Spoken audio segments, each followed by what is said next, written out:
Hi, guys. Welcome to Real Food Recovery. We are so glad that you are here today, and you are going to be glad too, because we have a very special guest that I want to introduce, Dr. Teitelbaum. Am I saying it correctly? Title, like the title of a book. Title. Dr. Teitelbaum. He is one of the most frequently quoted post-viral chronic fatigue syndrome, fibromyalgia, energy, sleep, and pain medical authorities in the world. He is the author of 12 books, including You Can Heal from Long COVID, the best-selling From Fatigue to Fantastic. I love that. And I also love the title Pain Free 123. The Complete Guide to Beating Sugar Addiction, Real Cause, Real Cure, the Fatigue and Fibromyalgia Solution, and the popular free smartphone app Cures A to Z.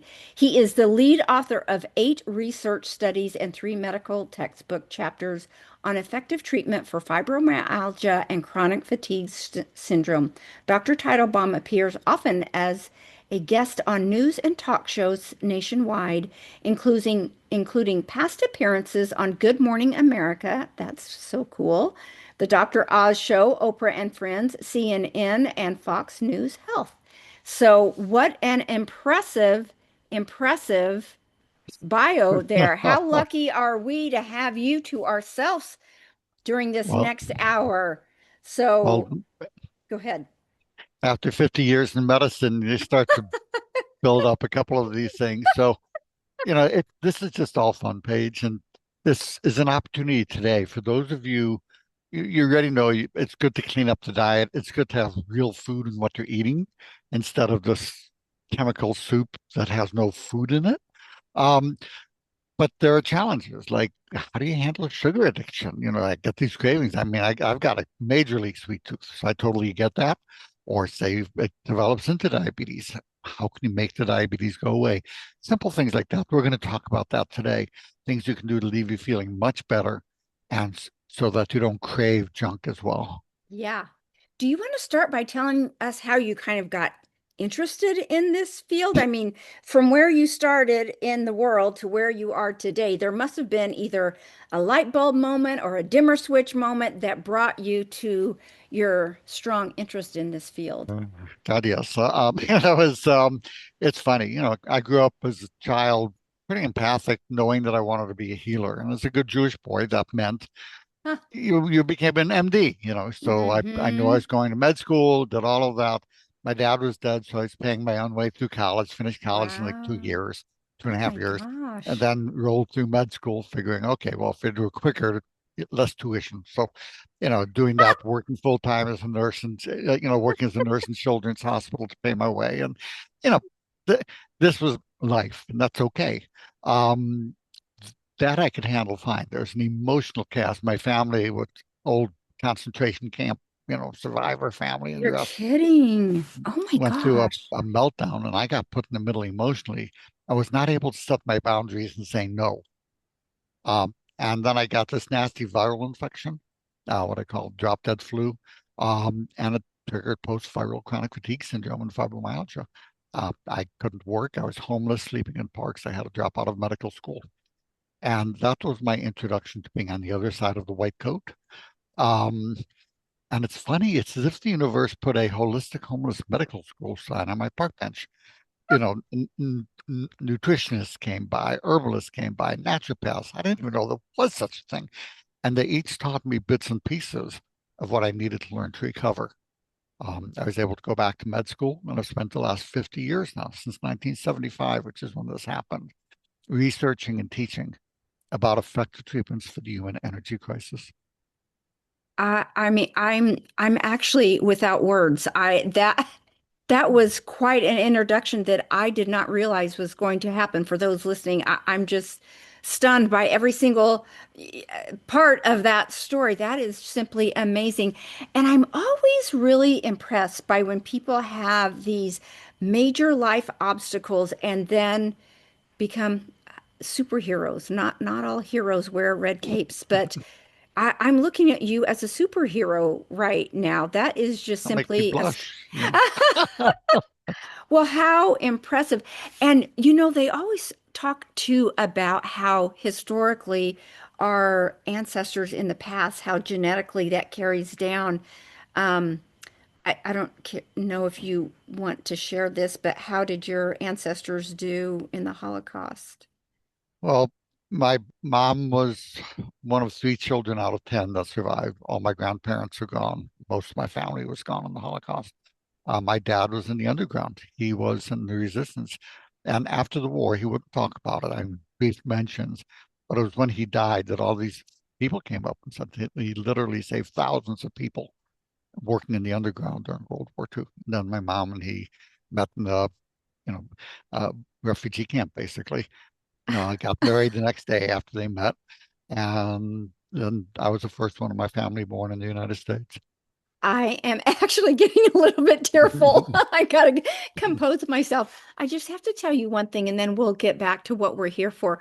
On my wall, I have wall words printed out, and one of the sayings I have on my wall is "Etsi omnis ego non," which means even if all, not I. And the story behind that, it was a German soldier who etched that in his fireplace because he knew what was going on was wrong. And he hid some of the Jewish people in his house. He knew he'd be killed, but he said, even if all, not I. So that just is very, very tender.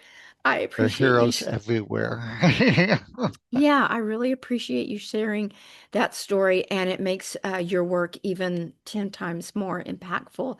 So, if we want to go ahead and get into your book, The Complete Guide to Beating Sugar Addiction, which is probably what most people are here to hear about, you have this unique system about laying out four types of sugar addiction. Do you want to introduce those and help us understand why each of those matter? Absolutely. Because for those of you who, it's one thing to enjoy sugar and to enjoy your sweet tooth, and we're going to teach you how to do that. But when they're craving sugar and you're doing these sugary drinks, like even sodas or fruit juices and stuff that have three-quarter teaspoon of sugar per ounce, Yeah, per you, ounce, you not per total. ounce. Yeah, you do one of these like, you know, 64-ounce Big Bird sodas, that's 40 some spoons of sugar. It's insane. You're just Um, drinking sugar. you're just drinking sugar. But the thing is, it helps to understand what the cravings are. So for those of you with sugar cravings, I'm going to give you four simple ways to tell which category you fall into. And don't be surprised because one will tend to tip into the other. They cascade. And we're going to teach you how to make them go away. So Mm. type one, oh, you're exhausted and you reach to sugar, just like people reach to coffee as an energy fix. And I'm living here in Hawaii, so this is my morning cup of coffee, cup of Joe. So um, if you have fatigue, you can reach for energy loan sharks or you can reach for healthy Ah, energy. energy And loan then, sharks. yeah, that's I what love most that. The American diet is that. Many of the energy drinks are just sugar caffeine laden. So here's the thing people will ask, well, how about a cup of coffee? I just reached over and drank one. Is that bad? No. One or two cups of coffee have actually been shown to be healthy. It is chock full of natural phenolics and other things that decrease risk of heart disease and a host of other conditions. So yes, one or two cups of coffee a day is okay, or tea as you prefer. And the key thing for healthy energy, uh, we the this highly processed diet we get in America in the Western world loses literally 50% of its vitamins and minerals. It's not an exaggeration. Half the magnesium, half the vitamins, half the minerals, which means for the first time in human history, people are obese and malnourished at the same time. Right, overfed and undernourished. Yeah. Mhm. Mm-hmm. And then you're going to be tired. So, Yeah. a, a good multivitamin, high in B vitamins, magnesium, and all the key nutrients. I like one called the Energy Revitalization Drink Mix. You can get it most anywhere. It's commonly out there. One scoop a day, like a simple, tasty drink, and you're covered for the key vitamins, minerals, optimal levels, optimal forms, and it's reasonably priced. It's an easy way for people to do that. Number two, go for walks in the sunshine. People are tired often because we're sedentary. So you want to go out and do that. Um, for there's a nice red ginseng product called HRG80 red ginseng. Get the chewable tablets, not the capsules. They're much better absorbed. One half of a tablet a day, or just like before the show, I'll take half a tablet of the HRG80 red ginseng chewable. You'll find your energy, and it's healthy energy, skyrockets. We actually did a study of people who were disabled with fatigue and saw an average 60% increase in energy just for that. So simple ways to get healthy energy. The most important way, Paige, is to start noticing how things feel to you. Start learning to say no and setting your boundaries to things that Ah. feel bad. While your brain is saying, well, if I'm going to be a good girl or a good boy, I should do this. I really should say yes when I feel like, that kind of thing. If it feels like, if it feels bad, say no. Now, if you don't feel you have the authority to do that, as a doctor, I will use all my authority vested in me by the powers of the medical profession. Say no to things that feel bad, unless you're going to be homeless or arrested. Okay. Ah. So you'll find that that will help you keep healthy energy. And the energy vampires will go elsewhere. So that's part one of the four sugar cravings. That okay. Do you want to go ahead and do the next one? Absolutely. So for those of you who get hangry, irritable when hungry, raise your hand if that's you. That's me too. Um, that's adrenal fatigue. The stress of modern life. Oh, As you know, we have these adrenal stress handlers called glands that sit on top of our kidneys, and they respond to stress. In the old days, you saw a saber-toothed tiger or something, and your cortisol, adrenaline hormones are when you're able to fight or run or hide or whatever you needed to do. Um, Nowadays, we seem to have a welcome. We are media. so happy that you. We seem to have a media that And when I was a kid, when I was in med school, even the Madison Avenue advertiser mantra was sex sells. You wanted to sell beer or cars. They had handsome guys and good-looking gals, and they were standing by the car of the beer, and that was it. Now it's fear and divisiveness sells. Mm-hmm. Mm-hmm. It seems like the goal on both sides is to make stuff up, take it out of perspective, scare you to death, and make you hate everybody. So that stresses your adrenals, it exhausts them. And then you get irritable when hungry because your blood sugar drops. And when your blood sugar drops, it's like suffocating to your body. But instead of reaching for air, you reach for sugar. So for those of you that are hangry, I want you who get irritable and hungry, I want you to tell your significant others, your loved ones, those you're living with, that when I get irritable, do not, please do not try to comfort me. I will claw your eyes out. Just feed me. Mhm. Feed me, Seymour. Feed me. Just feed me. And then after like 2 minutes after I eat, then you can give me a hug and you can come in. But you'll find that that thing that I'm all will have passed. Yeah, This nice when that blood sugar is low. Mm-hmm. mhm, yeah, bring it right back up.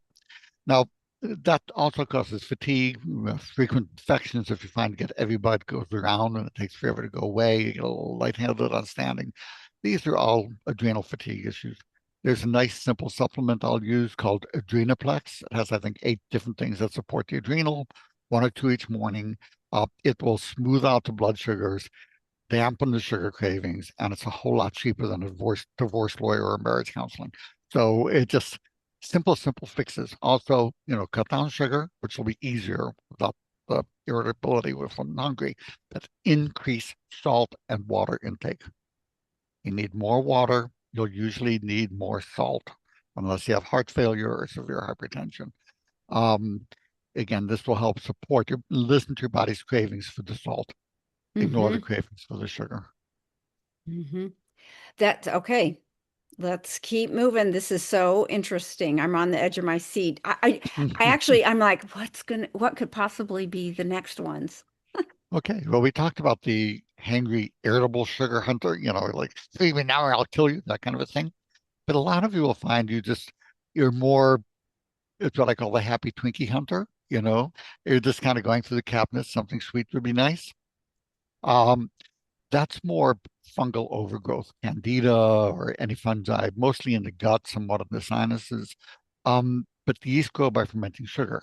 And it seems likely that they have developed some chemical messenger they put out that says feed us and we sugar crave. So again, it's not an irritable, it's just kind of the happy sugar hunter. Um, Other markers, if you have chronic nasal congestion, postnasal drip, sinusitis, unless it's seasonal where it's allergic, a nice Mayo Clinic study showed that over 90% of those chronic sinusitis cases were immune reactivity to fungal elements Oh, in the wow. sinuses. But doctors don't know that. They keep giving antibiotics, and it's most women know you keep getting antibiotics to make the fungal or yeast infections worse. And that's why sinusitis becomes chronic in this country. You kill the candida Mm-hmm. and the you know the sugar cravings go away, your sinuses clear up, and irritable Interesting. bowel syndrome, gas, bloating, diarrhea, constipation, most often fungal candida overgrowth. You treat that, that goes away. Now, medically, I'm going to use a medication called diflucan for 6 weeks, and there's a Mm-hmm. compounded sinus nose spray. Um, for those that are interested, you can email me. My email address is fatigue, Fatigue, doc, DOC, so fatiguedoc@gmail.com, and ask for the Candida information sheet. You can also ask for the energy information sheet if you have that. If you have pain, you can ask for that. Nice. There's a host of free information sheets we're happy to give out. But simple things for the Candida, good probiotic, stop feeding them, which will be easier when you kill them. Berberine kills Candida. And Mm-hmm. then I'll use B propolis. And I like berberine met X is really good for the sinuses. It's high absorption. It's a really good one. The propolis, the B propolis by Europharma is a very good quality one. Those two together, if you can't get the doctor to give you the medications, then Mm-hmm. I will use those two natural things as a Mm-hmm. way over months to clear the yeast. Mm-hmm. Okay, I'm on the edge of my seat. Have you saved the best for last, or are Well, they it's all an important. equal? They're all equal and they're all important. Um, so for those of you out there who found that you were entering menopause, whether premenopausal, perimenopausal, Mm-hmm. but where you started to note that during your menses you're feeling worse, not the PMSy irritability of low progesterone, but the um, just this kind of trouble sleeping, insomnia, headache, low energy, maybe achiness around the menses. Those are signs of perimenopause, because estrogen and progesterone deficiency begin 5 to 12 years before the periods stop and the blood tests become abnormal. Oh, interesting.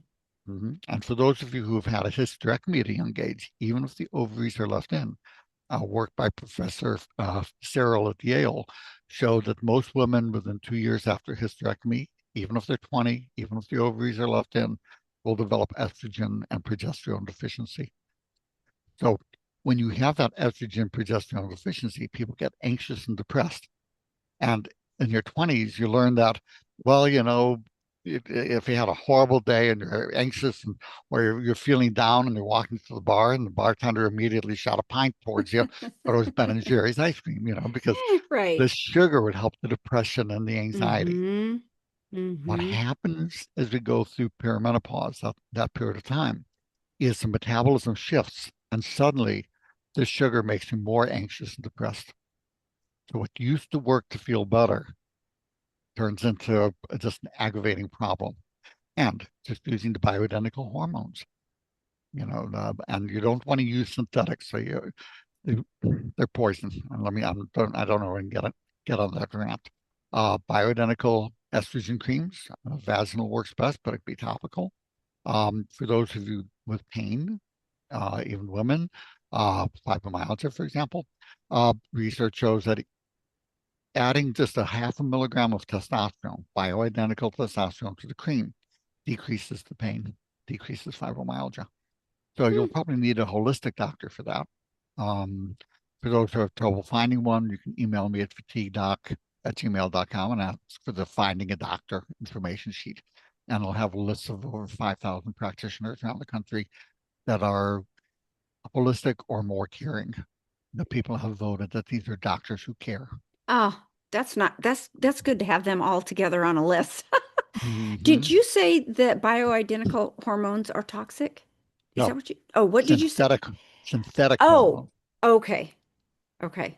The synthetic Good. Whew. progesterone and estrogen. No, no, the HRT, the bioidenticals are Yeah. the only hormones I recommend. Okay, good. I just wanted to make sure I heard that right and wanted to make sure I Yeah, cleared thanks for that up if clarifying. anybody. That's like saying eat, and yeah, I'm not saying drink Coca-Cola, and I'm not saying use synthetic hormones.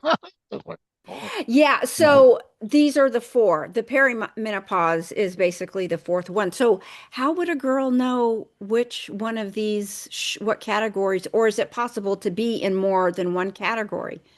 These categories all cascade on each other. So Yeah. it's common to start with one and then one triggers the next and triggers the next. So if Yes. you're tired, and you can email me for the uh, information sheet with the four types. I don't expect you to remember all this, but you Yeah, can I'm ask trying to for take the notes here. yeah, ask for the free sugar addiction information sheet. I'll send Okay. out. Um, but are you tired? If you're tired, then get healthy energy. Are you hangry? Do Adrenaplex and start to set boundaries. Tune out the things that feel bad. Do you have nasal congestion, gas, bloating, diarrhea, constipation? Okay, treat the candida. Um, and because the sugar cravings from the other things will then trigger candida. Look, you see how these cascade in. And if you're in your mid 40s getting anxious or depressed, consider hormones. It's kind of a, and whichever mix of those ring true to you, make you feel like, oh God, that's me. There you go. I love that simple logical solution. Which one of those spoke to you that you went, "Oh, yeah, maybe." When you said it's possible about the candida, what was your simple solution for candida? Well, one, you want to cut back to sugar, which is easier to get the craving. Medically, I will prescribe the medication diflucan, 200 Okay. milligrams a day for All right. 6 weeks. You Okay. need a holistic doctor for that. But if you Gotcha. can't get a doctor to do that, the herbs berberine, well, the herb berberine, and then bee propolis. Okay. All right. And the All right. berberine Med-X is a really good way if you have the sinuses because it gets Mm-hmm. absorbed. Nice. Well, that's helpful. And hopefully, those listening would be like, okay, that speaks to me and gives me a place to start. You want to share a little bit about this 30-year study of 4,200 nurses? It's such a powerful study. Do you want to talk about that and your Mhm. findings? Absolutely. Well, and this wasn't the study I did, but what the findings showed was that there was 20 to 25% increased risk of diabetes in those nurses who had a highly processed diet, high processed food diet. And not just did they have a greater risk of diabetes, but they had an average 32-pound weight gain, which is more than three times the weight gain of the nurses in the healthier diet. So we're seeing this is one more piece of evidence, and we're about to see dozens of studies getting launched and funded now. Look, that have been, I Oh, think, blocked by industry. Now getting ready, they don't. Uh, it, the winds are changing. I mean, so those studies, and they're looking to fund dozens of them, looking at the metabolic and health effects of a high sugar diet and what they're going to find. Because the average American gets, anywhere from 90 to 140 pounds of sugar per year added to our diet and food I mean, processing. it's crazy. It's insane. Can I give a simple tip page on how you can read the label easily so you can tell? Because it's really hard to tell from the label. The label is pretty much entirely advertising, which means they're making stuff up. Um, but there's a little box called the nutrition box that has to be accurate by law. You want to look for it says added sugars. You can ignore the rest. Added sugars and see how many grams. So say it says 20 grams per serving. Divide that by four, and that's how many teaspoons of sugar there are per serving. So it says 20 grams, you get 5 spoons of sugar in this thing. Maybe I'll put that back. Maybe it says 4 grams to 1 teaspoon. If it's a breakfast cereal, okay, that's not bad. So, people say, how many grams of sugar a day should I have? And I said, God, please don't No, live your life counting grams of sugar and grams of water and how many poops you've taken. It's like, no. How does it feel to you? Just use your common sense or intuition. Like, yeah, this feels like a reasonable spend. for my sugar budget, so to speak, versus this was just no, Mm. and just do it that way. Do you think we're gaining momentum in the Okay, world with exposure to what's happening with sugar and all the, I mean, I think we're in a health crisis in America from our diet, but do you think, we're starting to gain momentum with the science getting out there and getting exposed and getting some laws passed and some protection going on, especially from, the food manufacturers? Do you think we'll get to the place where they have some, restrictions on them or? it's already happening, and it's a really heartening thing to see. Yeah, Um, the the problem that the food manufacturers had overseas, most of the stuff, much of the stuff in our diet is illegal. You can't put it in food because it's poison. I still remember I had a gal from Denmark, a friend of ours who was visiting, and my wife and I took her out, and we're having this conversation over dinner at a restaurant we went to, and she didn't speak English very well. oh, She's sitting there and eating, and she's saying, trying to get out. She said, "There's no food in this food." Was the only way how she yeah. tried to express it. Um, Mhm. it's changing. Be Interestingly enough, we're not even needing to pass the laws saying that you have to take all of the petrochemical dyes out of children's foods. Um, all the manufacturers needed to know is that if they did it, everybody else would need to do it too. That's the threat of the regulations. So they have a level Right. playing field. They don't want to poison you, but they can't compete with people who are. Oh, I've never heard that angle before, but that's makes a lot of, you follow the money, right? Totally. If you're looking at the industry, yes, and you're looking at all the stuff, it makes sense then. Money and power. Hmm. Um, so industry is changing. Uh, the problem they're going to try to get from high fructose corn syrup to sugar, which is a baby step. It's really a matter of cutting down, things. So, can we talk about Paige about one, how to get your sugar first, how to treat your sweet tooth and Yeah, enjoy that. yeah, that And actually was going to be my next question is let's talk about food noise and cravings and how do we handle those? That literally was what I was going to have you explain next and what your theory is around that. so for the sugar cravings, we talked about the four causes of sugar addiction. For other food cravings, as long as you feel great, give in to them. But if you feel crummy and the doctor can't figure out why and you can't figure out why, you want to be considered food sensitivities. Mm. And the interesting thing is the food sensitivity is usually what you're craving. Those are the foods you're sensitive to. It's called allergy addiction. So you may want to just for 2 weeks leave those foods you're craving off. I know it's hard, but for 2 weeks it's finite. You can kind of do that. You may feel a little worse for 2, 3 days, and then you may find that by the end of a week or two, you're feeling much better. Especially milk and gluten are common ones. And it's funny when people go off the gluten who have gluten sensitivity. I never met a gluten I didn't like, so it's not my issue. Um, but they feel so much better. They don't have to try to stay off the gluten. Their body immediately, once they've been off it for a couple of weeks, and they take it again, it becomes obvious what it's causing. Hmm. So you can when you email me at fatigue@gmail.com, you can ask for the uh, a food elimination diet. There's a kinder, gentler one by Dr. Dorstrap that's an easier elimination diet to do if you're having these problems to treat food sensitivities and therefore cravings. My favorite technique is called NAET. It's an allergy acupuncture allergy elimination technique. So N like Nancy, AET like Tom. You can go to www.naet.com, find a practitioner near you.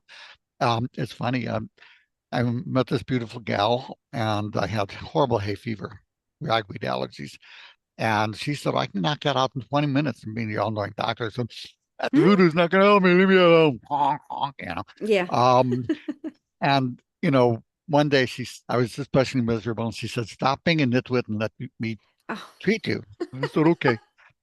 20 minutes later, my hay fever was gone. Never came back. are It's you like, going to tell us the rest of the story? well, yeah, I married her. It's And then I flew to California to meet Dr. Devi Namboodiraj. She's an MD, acupuncturist, chiropractor, PhD with no ego. She developed a technique, simple acupressure. You just hold the energy signature of the thing you're sensitive to. They muscle test, and which is an art. Some people are really good at Mm-hmm. it, smart. Mm-hmm. If the test, weak to it, then they you just hold it. They just go up and down the spine like this, hitting all the key acupuncture points along the spine. It's like rebooting your computer. It reboots the immune system. And I know that sounds, as a doctor, it's like, no, it couldn't be. But then I would see in our practice, my wife was doing the NAT, not now wife, and I saw this autistic child come in, and this child that we'd seen many times, and she was pretty nonverbal, wouldn't say Mm-hmm. more than a word. And one day I walk in the office and she's running around like a little chatty Cathy. Hey, oh, it's Dr. Teitelbaum. Hey, I'm like, what What? happened? And she said, Yeah. well, I just treated her for this one because you do one sensitivity for treatment. And that's what her allergy had been triggering. So we actually funded, and I was lead investigator on a study looking at NAET and autism. And, the 27 of the 30 kids in the treatment group are back in regular school by the end of 1 year, as opposed to 0 out of 30 in the untreated control group. So for those with severe food sensitivities, and it's a specific, just one or two things, that those are techniques. Many holistic doctors will use sublingual neutralization. There's many, many good approaches. For inhalation allergies, allergy shots are great, but they don't work worth a damn for food allergies. These other techniques do. Are you putting sugar in a food allergy category? Is, No, that's a toxin to me. okay. So when we were talking about getting dealing with sugar cravings and food noise, do you want to just do a one-liner of how you approach that? Oh, okay. It's a little broad for a one-liner. Basically, if you're craving things besides sugar, which is an addiction, it's a good chance that you're allergic to the food you're craving. Okay. Okay, now I understand what you were saying. Okay. Well, for people that do actually struggle with either on the ultra processed food or deep in the sugar addiction, the food noise is painful. I mean, brutal. It's like being tortured. Where would people start with Okay. that? If they want to try and move away from sugar and processed food, where do they start? Because that's a tough, I mean, if it were easy, everybody would be off of it, right? Okay. So So, simple things. Number one, for the sugar, you can enjoy your sweet tooth. You can use stevia.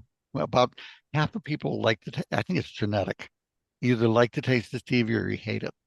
I'm genetically, my wife and I are both lucky that, we love the stevia, and there's flavor. Stevia is my morning coffee. There's no sugar in it, hmm but it tastes like a sundae because it's got chocolate stevia and cinnamon stevia and a little bit of berry and whatever that I put in. So, sugar for the chocoholics out there. Me too, again. yeah, Um, there are many kinds of sugar-free chocolates. Russell Stover, you can get in any supermarket. You go online, Asher's, there's many that will make really good sugar-free chocolates. The main issue is if you get gas and diarrhea, that's yeah, problematic, then you'll want to find another thing besides some maltitol. People ask, what's healthier, sugar or the standard artificial sweeteners? Again, I prefer stevia, or for those who don't like stevia, monk fruit yeah. extract. That's now gotten very affordable and it tastes just like sugar. Um, Okay, Go sorry. ahead. I have a food blog, Food Fitness by Paige on the site. I've got almost 2,000 recipes. And what made me Mhm. start that is my love of baking, but I was trying to get off sugar. And so I switched to these plant-based sweeteners, and monk fruit was actually my favorite that I used. But here's what I found for me is even just using the plant-based sweeteners, that it kept my sugar cravings alive. And then it would open the door to still having a binge once or twice a month on the sugar. It was better because I could have my daily dessert and not usually binge on it. I'd usually be satisfied with a piece or so. But what do you say to that for people that even those type of plant-based sweeteners would still keep the cravings alive and really wouldn't get you much further down the road than where you are? So number one, it doesn't have to be an all or nothing thing. For some people, it does, but for many, for me, for example, it was enough to cut it down. My wife hasn't had a teaspoon of sugar added to her food in 30 years. Oh, But where for wow. me, I'll have a little bite We'll have her on next. if you can talk her into it. She's like a kitty cat. She likes to change the world but hide out. Oh, wow. She does all these like amazing things, but she doesn't want anybody to see her. So like, oh, yeah. Um, so the it's okay to have little bits if you can manage that. So for example, here's a key thing. Um, I'm not trying to take candy from babies. I just don't want them getting 60 spoons of sugar in their sodas and fruit juices. So number one, cut out the sodas, use the Zevia instead, or even diet soda. Yes, everything has its pros and cons, Mm-hmm. but for the sugar addicts out there, we will do better with the artificial sweeteners. If you can't get this, if I go to the soda, to the movie, I'm gonna have a Diet Coke. If I'm at home, I'm gonna have, prefer stevia drinks. You know, so it's a matter of just cut out, trim away the massive toxin, which is the sugar and fruit juices, which the vegetable juices. Then, if you're having a dessert, make sure it's one that's really worth, having a cheat with. Mm-hmm. Get Mm-hmm. a small amount because most of the pleasure is in the first two bites. After that, your taste buds are I've saturated. heard that. And Mm-hmm. you're not getting any more pleasure. So if you're sitting by the dish and you're feeling guilty about it and you're shoveling spoons and one, you're not tasting it because you're too busy feeling guilty. And then you go, well, I haven't tasted anything. And then all of a sudden the whole dish is gone. Take a quarter piece of the dessert, enough for a couple bites, put on the plate. And here's the key. Walk away from the main dish. Carry the plate with you. Having a couple bites in front of you, you can walk miles. And we're getting away from that, cake. If you didn't have it, is a different thing. Then when you walk away and you're away from this, savor it with no guilt. 20 minutes later, if you want more, you can go back and get more. So it sounds to me like you are prescribing more of a harm reduction approach versus total abstinence approach, which we know not everybody can do abstinence, right? So you've got to find out where you are. I would love nothing more than to have a few bites of chocolate cake, but for me, I know what a few bites, I don't it's either the whole box of Girl Scout cookies or none.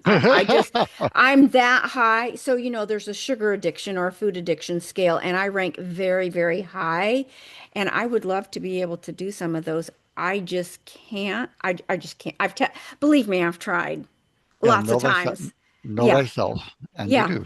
So I say know thy triggers. So for me, I just find it safer to stay completely away. And by the way, I don't feel bad about that either. I don't feel like the guardrails are restrictive. I feel like the guardrails are saving my life. So I'm actually grateful for it, but I have found the longer I've worked with people is there's no set black and white system where number one, we don't prescribe food plans. We just say single ingredient food, but you cannot shove every square peg into a round hole. It just doesn't work. So for some, abstinence works, and for some, it makes them feel so restrictive that it causes binges.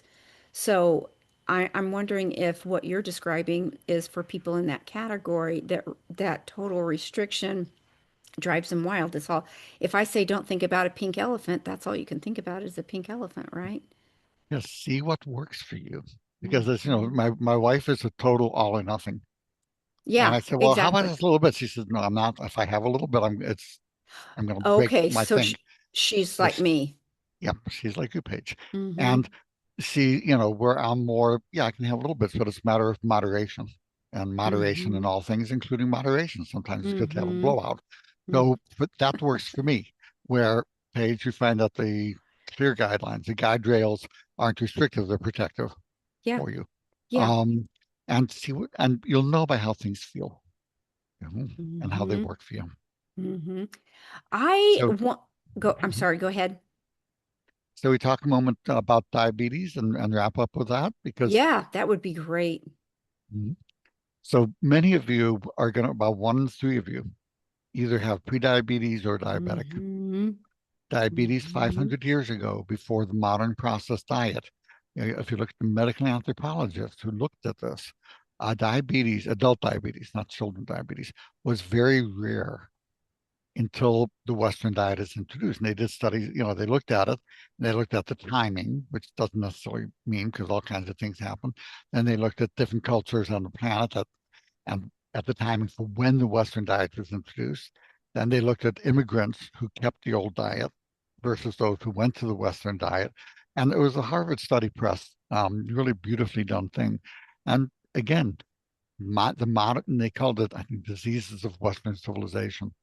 And diabetes and many cancers fall under that category, certainly heart attacks. These were rare. People weren't clutching their chest and falling to the ground before EKGs. And, this wasn't a common thing. Um, so the sugar plays a major role in this. Um, and diabetes is common, and even Hmm. prediabetes, before Right. the test goes, is very Hmm. common. Metabolic syndrome, you have high blood pressure, high cholesterol, uh, diabetes, prediabetes, spare tire around your waist, around your hips.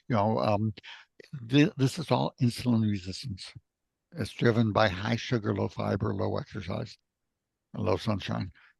These are the factors driving it. So, it used to be they give you insulin, which is perfect for child diabetes, where you have low insulin, and adult diabetics have too much insulin, Hmm. but the body is deaf to it, so they give more and more. Insulin makes you pack on fat. Insulin's like the Hmm. traffic cop that food comes in and it says, nope, you can't go to muscle or energy. You have to go straight into fat. Hmm. So when you give shots of insulin, you find that people gain more weight and then they become more diabetic. So there are better Hmm. things to, start with most cases. I mean, certainly listen to what your doctor's telling you to do. But even the medication metformin, it's a good medication. The herb berberine, and I would use a berberine Met X because it's 250 milligrams twice a day instead of 500 milligrams 3 times a day. Quite effective at lowering sugar, lowering cholesterol, lowering blood pressure. So berberine, awesome. Um, Sucantrel D is another herb. Antonio is the other name for it. Um, Markedly decreases blood sugar. Melatonin, I use a sustained release melatonin, EP120. I use a 10 milligram at bedtime. Lowers blood sugar, as well as having a whole bunch of other health benefits, including sleep.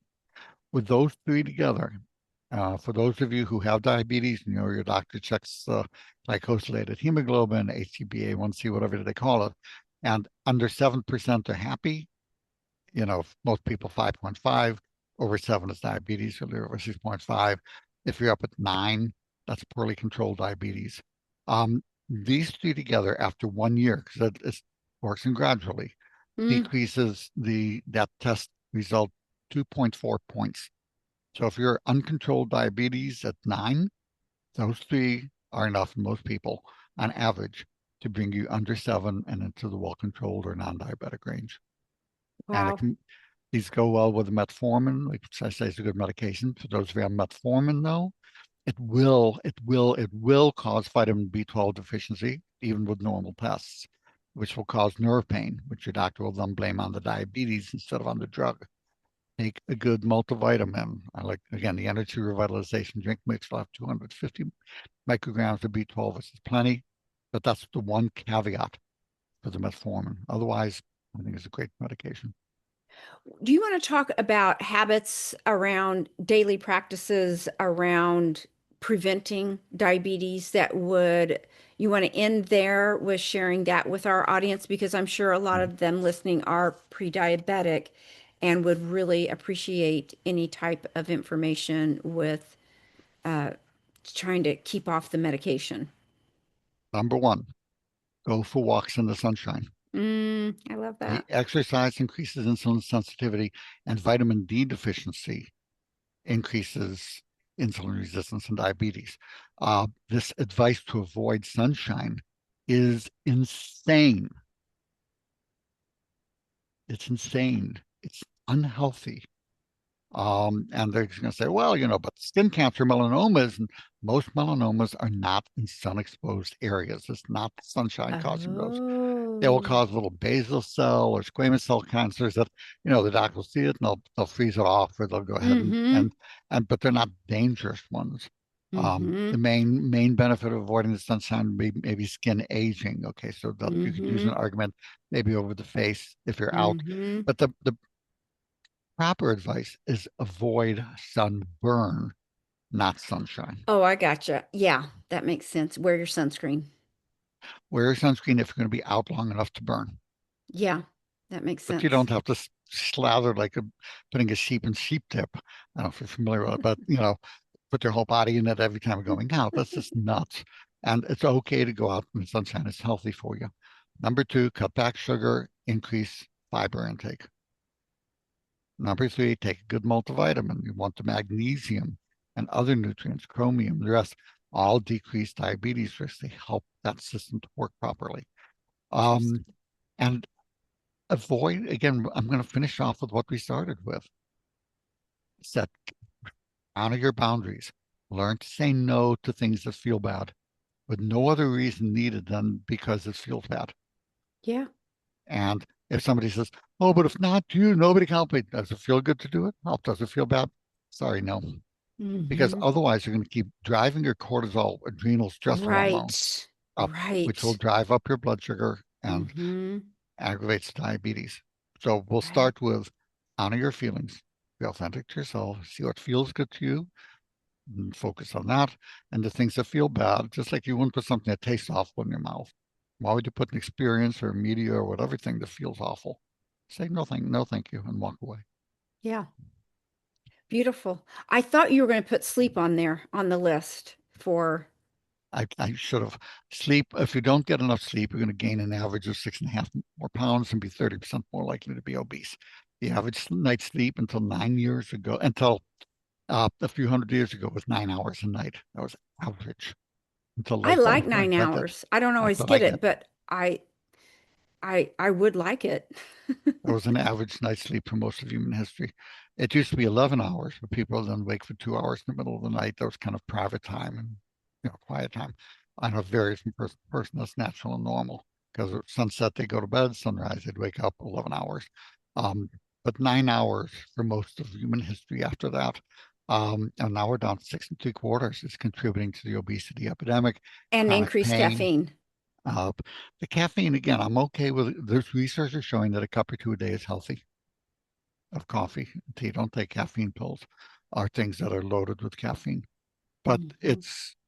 that's one that the research, I'm very comfortable with coffee and tea and chocolate. I think all three of those are health foods, with the chocolate, with all of them being in moderation, Hmm. If you can handle it. If you if can you can handle it. handle it. If you can handle it, yes. Um, I, how do you feel about naps? I think naps are brilliant. Most of Me human too. history, we would have lunch as the main meal of the day, and it was kind of too hot and stuff, so you'd nap after the nap, and then you go back to work in the fields. Factory owners didn't like that, so they put the kibosh on naps in the city. But if you're looking for what our body really likes and what's natural, a Yeah. nap after lunch, with lunch being the main meal of the day and dinner being the smaller meal, uh, is the natural cycle that we have. I actually schedule naps in my day like it's a meeting. That's Hmm. how critical naps are for me personally. And Hmm. so that's how I feel my best. I call it getting ready for second shift.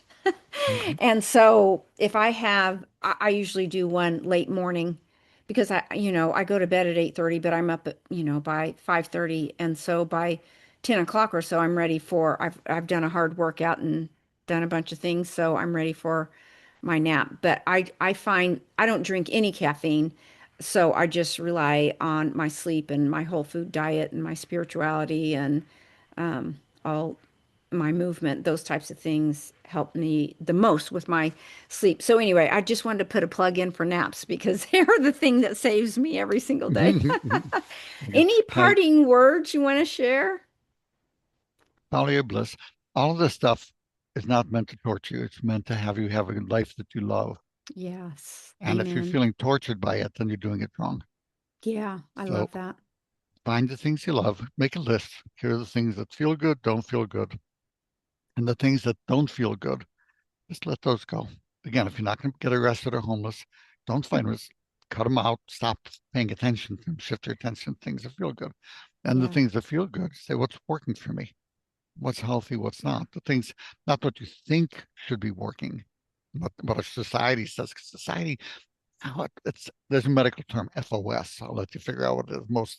Much of what they're teaching people in medicine is nonsense. See how it feels to you, see how it's working for you. And the things that don't work but feel good, how can I modify that to get the pleasure without the downside? You know what I should have you come back and talk about is the psychological impact of how we think, how that affects our cells down to the mitochondria, and Mm-hmm. how that literally can either ledger every bite you take to cellular aging or cellular repair. I'm Yep. sure you are a big believer in that too, how we think, how that impacts how our It, it, cells works. it totally, especially the immune system. So Yes. looking at things like cancer and injury, things like that. If you want, I'll be happy to come on and do a show with that plus pain management because Oh, those two, natural pain management. yep, because those two Okay.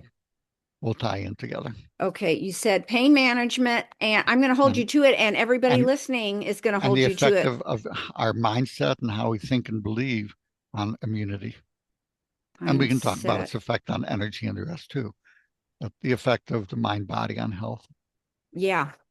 and we can Okay. include pain. It's a contract. We're going to pinky swear on it, so you I, you you uh, can't. I would be honored. I'd be honored, and you know, to come and chat with all you guys again. I really appreciate your time, and we just want to say thank you again for you being here. And if you want to find out more about us, you can find us at realfoodrecovery4u.com. That's the number 4 and the letter U. And our book, Real Food Recovery: If Food Isn't the Answer, What's the Question, is out on Amazon today. Thanks so much, guys. See you later. Bye bye. I'll have